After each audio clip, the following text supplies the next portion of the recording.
Welcome to Let the Quran Speak. I'm Sophia, your host. We visit animals in zoos and aquariums. We take them as pets.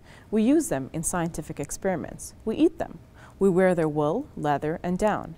What is the moral and legal value of animals? Do they have feelings and desires? Are they property? Do we think of them only in the context of their utility to human beings? Given the complex roles animals play in our lives, how can human beings interact with them in a humane way? We spoke with Ziyaad Mia, a Toronto lawyer and adjunct professor at Osgoode Hall Law School, about how to fix our relationship with animals. Ziyaad, welcome to Let the Quran Speak. Hi, Sophia. Now, animals seem to have a very high position in Islam. Maybe you can talk a little bit about how Muslims should view animals.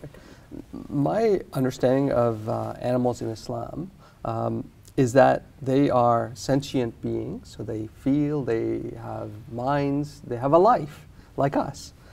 They're societies. There's a famous verse in the Quran that says, everything that walks on the earth and those that fly in the air are communities like you, speaking to us, humans. But so you they have their own families and friends. That's right. Like we have, I mean, we're friends, and we have our family units, and we're part of a community, a larger community in Toronto or in other cities that we live in North America or the world. They have the same thing. So you will often see, I mean, if you just go outside and you see pigeons lined up on a wire, it's not just random pigeons. Those pigeons are part of a family unit or a broader social unit, and they communicate with each other, and they know each other's identities, and the same as ours. This is what I think the Quran is telling us there, that they have community and social relations like you, but you don't understand it fully. They communicate, but you don't understand it fully. The Quran says that everything in the universe, this is God speaking, everything in the universe I created worships me, and some of you, humans and jinn, worship me. Some. So we're an exception. The rest are all small m Muslims in total submission and worship of their creator. So in a sense, I see them as co-religionists. Not only animals, like everything in the entire universe, like the environment itself, trees. And the Surah Rahman says, the stars and the trees bow in adoration of their creator. So in that sense, these creatures have dignity and self-worth. They do. They have their own worth, and it's very interesting that we've made them. And I think there's a transition over time, because classical Islam and the Quran itself looks at animals as agents in their own right and as subjects, not as objects of ours. That they're just here as tools or something for us to use and abuse. That they have their lives and they have their rights, and we interact with them and they have rights over us, and we sometimes work with them or use them, like say you mentioned companion animals, pets, cats or dogs or something. You have a pet. Seeing eye dogs works and assists a lot of people. So in that sense, it's a very complex relationship. And let's take one example.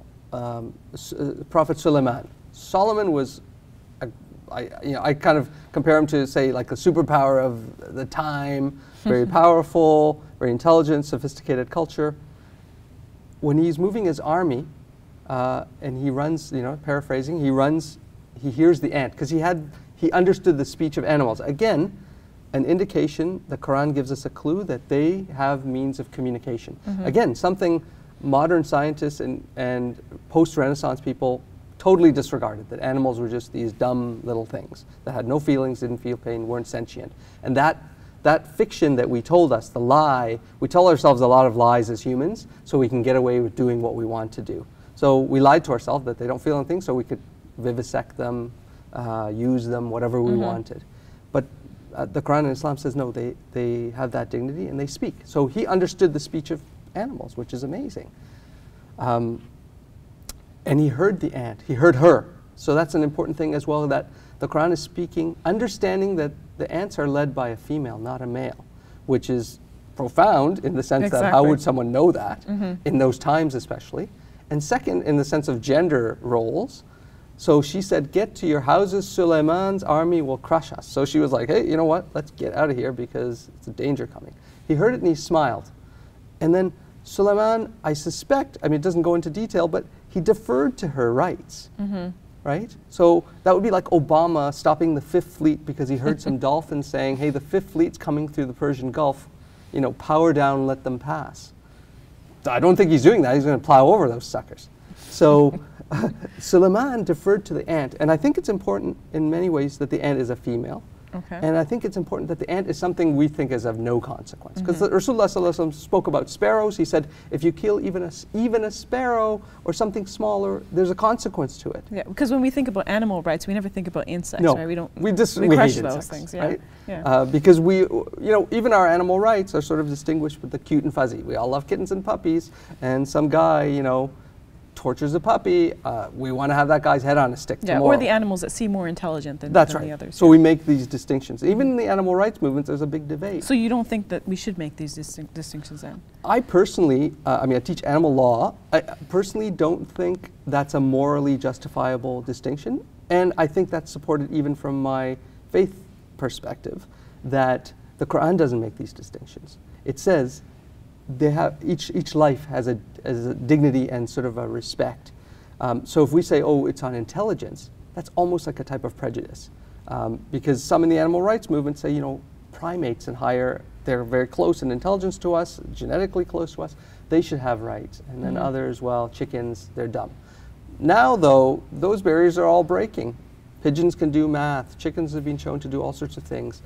Chimpanzees and great apes have language, and so all of these, again, fictions we told ourselves that we're different or better than them are falling apart because more of our studies of these creatures show how amazing they are. Again, something the Quran told us a long time ago. Another of Suleiman. But doesn't the Islamic ethos also say that human beings have reason and therefore they are sort of superior in some way?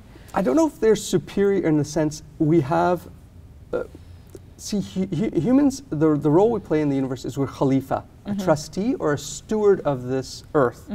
So we don't own it to do as we will. We don't own the animals to do as we will. We were given a job. You know, you take care of this planet and this universe wherever you go, and maintain what I think is very important, the balance. In Arabic, mizan.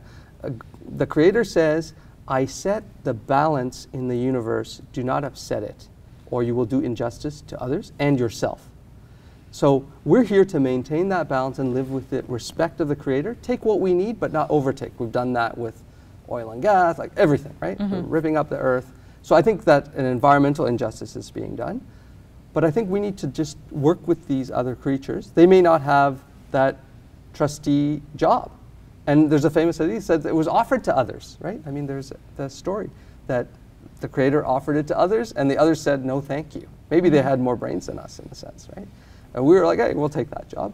But now we've transformed that job into this, an idea that some Christians, not all, have that dominion over the earth, that we own the earth and it's ours. No, we don't even own our own selves in Islam. This is we a don't trust. have that concept That's in Islam. So this ownership thing, I think, is a misnomer, and it's post-colonial contact with the Islamic world. Some of these ideas from the Renaissance. The Renaissance was good for humans, bad for animals and the environment, in a sense, that they came into Islam. There's a professor of Islamic studies at the University of Florida, a friend of mine, Sarah Talili. She's written an amazing book called Animals in the Quran. I recommend everybody, it's on Amazon. Everybody should look at it. She talks about how animals are perceived pre-contact, and it's not that humans are higher. We have some extra responsibilities. We actually have more responsibilities to take care of these animals, in a sense. Not in a condescending way, because they're pretty amazing in how they can live. But Suleiman had animals in his army, his employees, so to speak. The hoopoe is a famous thing. So then are there any guidelines for how we should interact with animals then? I think, I mean, the Prophet, again, gave us direction, and the other stories in Quran and Hadith and Islamic tradition show that we interact with them on a level of respect as beings that are from God. So in a sense, we're all one, because we all life came from this Creator. So we're all unified in that sense. So they share something with us. And to treat them with respect and dignity, and respect that they have rights too, because many times the Prophet Muhammad, he indicated that the rights of animals come first. I mean, there was an instance where his army was moving through the desert, and there was a dog and her puppies. He posted sentries so she wouldn't be disturbed while his army passed. What benefit for him is there? Because now he's lost 4, 5, 10 guys guarding a dog and her puppies, right? And many times he said, you defer your, like we talked about slaughter, you know, feeding an animal right to the end before it is slaughtered, food and water. Canadian law doesn't allow that. Canadian law says, you know, at 48 to 72 hours, depending on the animal, you can stop feeding them because, you know, it costs money and they're dead anyway. I want to ask you about zoos and aquariums, because that has come up a lot in Canada. Yes. What should we do? Should we allow for animals to be in zoos and aquariums and for people to visit them? What do you think about that? My first instinct is to say the Prophet prohibited caging animals up, making them into objects and curios. Hunting is prohibited in Islam, unless it's hunting that you're eating, right? That you need to eat and you hunt. Sport hunting is clearly disallowed. Raising animals just to get their skins and that, disallowed. So the caging, and again, knowing what we know from Islam, I recommend everybody to really dig into this beyond sentimentality and say, what are the implications of this? That these creatures are so complex, they have these social relations, and now we know many animals have massive ranges, and it means a lot to them. To pen them in a room. So I'd say, you know, what if we took you or me and we put yourself in a 10 by 12 room for the rest of your life? You're going to go crazy because you have this complex life and you can't see your friends anymore. So let's say Toronto had the elephants at the zoo, which are now moved, thank God, to California. That was a huge controversy. I was baffled that people were fighting to keep the elephants here. It's a cold climate, elephants are not used to, and they were not happy. So I don't really understand what benefit we were getting. We would go and point to them and, you know, take a picture. You know, the argument is made, oh, scientific or educational. I don't buy that usually. In some cases, maybe. I didn't find much scientific or, educational value in that. The animals need to be given their respect and an ability to live their lives. There was an elephant in Alaska that was in those conditions as well. She's moved to Alaska. You can see how they react when they're moved. All right, we'll have to leave it at that. Thank you for your time, Brother Ziyaad. Thank you, Sophia.